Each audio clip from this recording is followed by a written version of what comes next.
But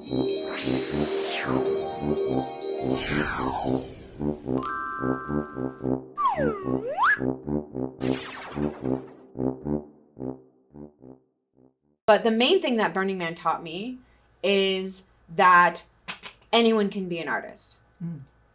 And I'm very passionate about that idea. Not only anyone can be an artist, meaning anyone can paint, anyone can sculpt, whatever, but also like we're all the artists of our lives. And when we are given a palette with such a clean slate and such encouragement for self-expression, such is Burning Man, suddenly we begin to step more fully into that identity as an artist. And that's what happened to me. So not only was that in the cool things that I wore, right? Like I have this amazing huge pink skirt and these lighted headpieces that I made. And I made a rainbow out of pool noodles that I wear as wings that I match with the outfit. And so, yeah, definitely in the clothes. But also when I realized that there's no jury for whether you can bring art to Burning Man or not. You literally just need to like fill out a form, and they want to make sure that you're not going to hurt anybody. And then you can bring whatever you want. And you can set up this large scale, multi-story art installation, and nobody's going to tell you that you can't do it. You just have to take the initiative to do it. And that blew my mind. Because I always felt like, oh, I can't be an artist because people are going to side-eye me. Oh, I can't say that I'm an artist because my art isn't good enough. But suddenly it was like the only thing that's stopping you is you. Yeah. And so when I brought my first art installation in 2018, it was really funny because, you know, I thought it was this big art thing. I thought it was huge. And I got it out there. And when you're in the flat desert abyss and it's miles, this huge art piece that you built in your garage looks so tiny and janky. Like, it looks so dumb. But in my mind, it was huge. But, you know, I still built it and I was still proud of it. And I felt like it was going to be meaningful. And what it was it was a big sign. It was like an 8-foot tall by 8-foot wide sign that said, "You might die tomorrow." And usually, like, I have stickers. That's the name of my movement. You might die tomorrow, so live today. That's the title of my book. That's my, you know, the stickers, people buy my t-shirts. And it says, you might die tomorrow, so live today. But at Burning Man, I was like, you know what? We don't need the so live today. We can just throw it out there. You might die tomorrow. And people can glean their own meaning of it. And the funny thing that happened was, you know, I got there and I felt like it was really janky. But I was like, you know, I'm going to do this. And so I put it up. And, you know, every day I would check on it because you have to make sure that it's lit at night for safety. And you want to check on it to make sure nothing fell down. Right. So one night at about 2 a.m, I biked up to the art piece. I was out and about anyways. And everything looked okay. But as I got a little bit closer, I noticed some gold thing on the ground right in front of the art piece that I had not put there. So I bike up a little bit closer. I get off my bike. I pick it up. It is a golden trophy of a donkey's ass, and written on the plaque on the bottom of the trophy, it said, "Worst art, Burning Man 2018.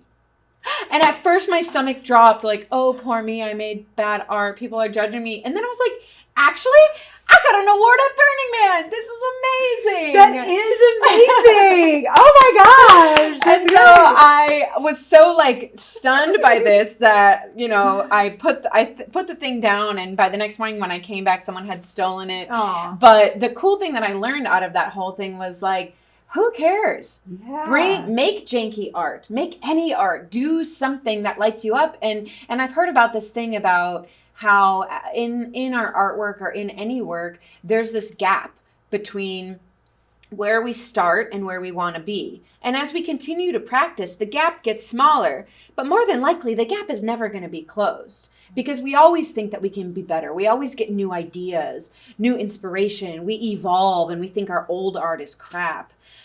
But that experience with the worst art trophy just really made me see that, you know, and at Burning Man, it has become a lot more about the really big, beautiful, sexy art that's like, you know, hundreds of thousands of dollars, but also how in the time since that art piece, I have seen my piece come up on Google, on social media. I have had people write me letters that said, that art piece changed my life. That was my favorite art at Burning Man that year. That's one of my favorite Burning Man art pieces of all time. And I'm like, my janky POS, and truly it just shows like make any art, make shitty art, because we don't know how it's going to be taken by the people in the world that we put it out to.